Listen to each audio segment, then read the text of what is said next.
Should you or shouldn't you reconnect in person with your elderly loved one? Today I want to give you a few tips and strategies how to do this successfully and why I think it's important at this time for you to visit in person with your loved one.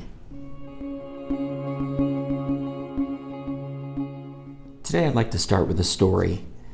My sister and my mom gave me a call. I spoke first with my sister.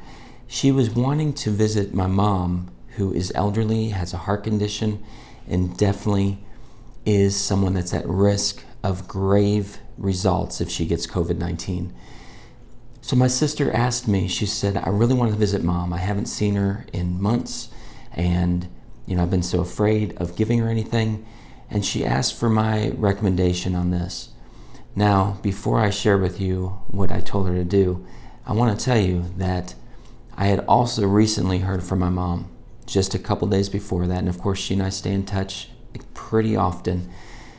She had been sharing with me how down and depressed she had been, that she's not been able to get out. She's not been able to see anyone for months, and she really sounded differently.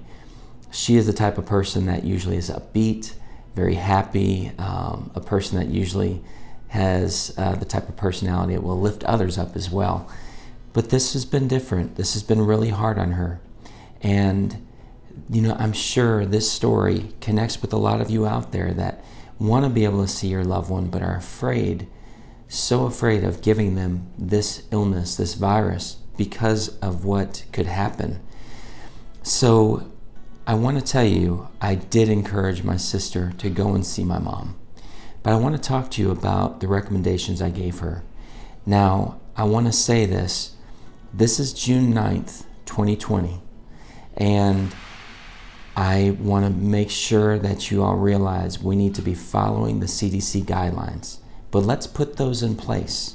Let's talk about what they've been saying, and then let's do that in meeting with our elderly loved one.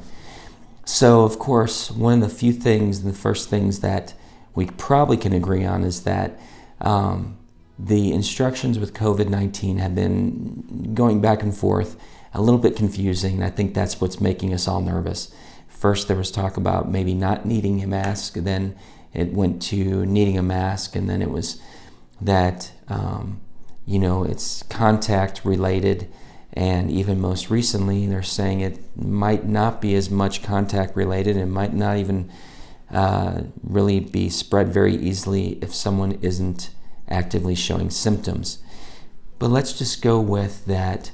The main premise of what we need to do is to maintain some type of social distance. That's one thing that we definitely can do, and wear a mask.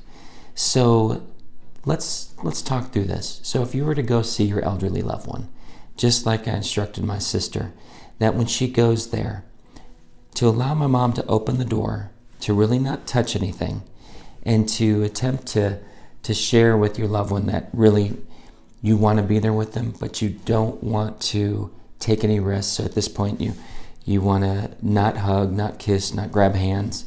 But some of you know out there that your loved one will not accept that. They are older. They want to take the risk of hugging you. So I want to give you a couple other ways that maybe you can still allow that to happen, yet keep them as safe as possible. Before you go there, of course, wash your hands and grab maybe a large sweatshirt or some type of shirt that can be put over the clothes that you're wearing currently as you go to your mom's house or your dad's house, your elderly loved one's house. So bring that with in a bag. Have a good mask. For me, I have been able to get my hands on an N95 mask. The one I have looks like this. It's an interesting mask. It does have the N95 listed on it.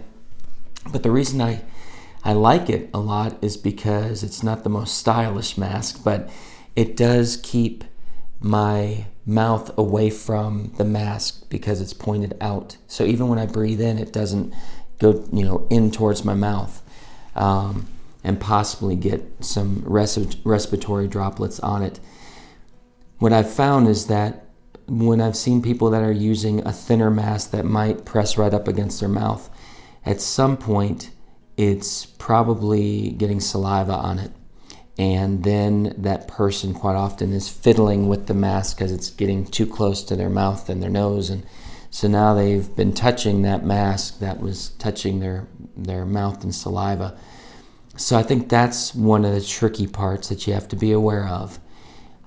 If you can order some of these masks or ask a person that maybe is in the medical community that if they can maybe get one for you, it is the best type that I think you can utilize. So put that mask on before you go in, before your loved one opens that door. Have that shirt on already, so that if they were to just grab you, that they wouldn't be pressing up against possibly an outfit that you've been wearing all day without the mask and coughing or sneezing, and now it's on your shirt.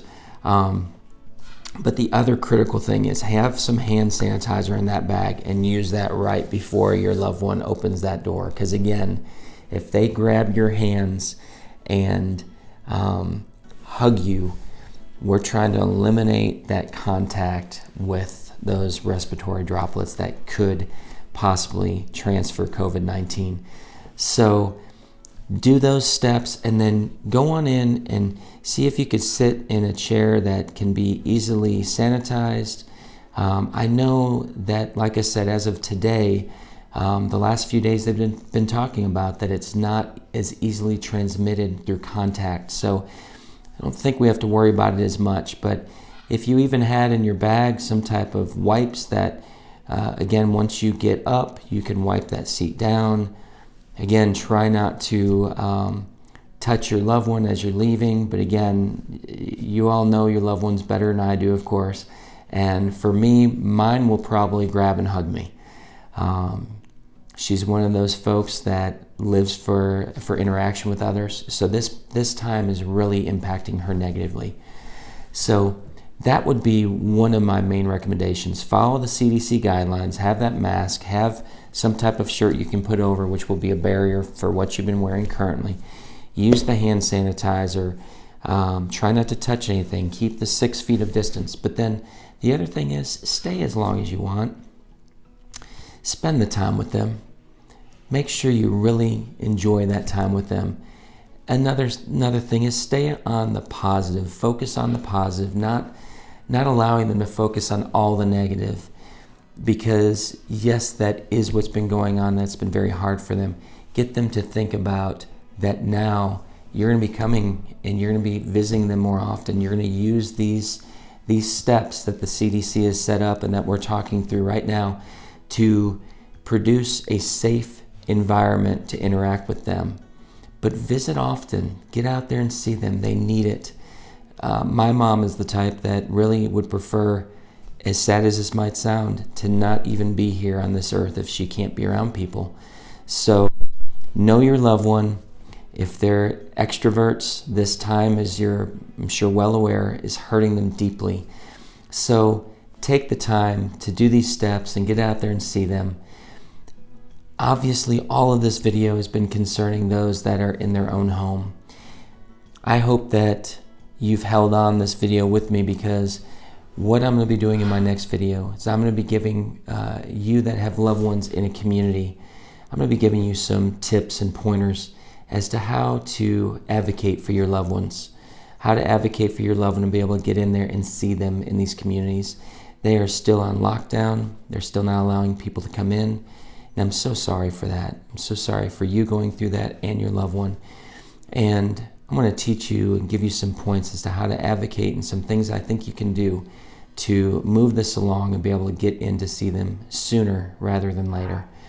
So I am praying for you all, praying for this country that COVID-19 continues to go away, that we don't have another spike and have everything slow down and change again. But let's all be thinking and praying for each other. And I look forward to the next video. Thank you so much. God bless.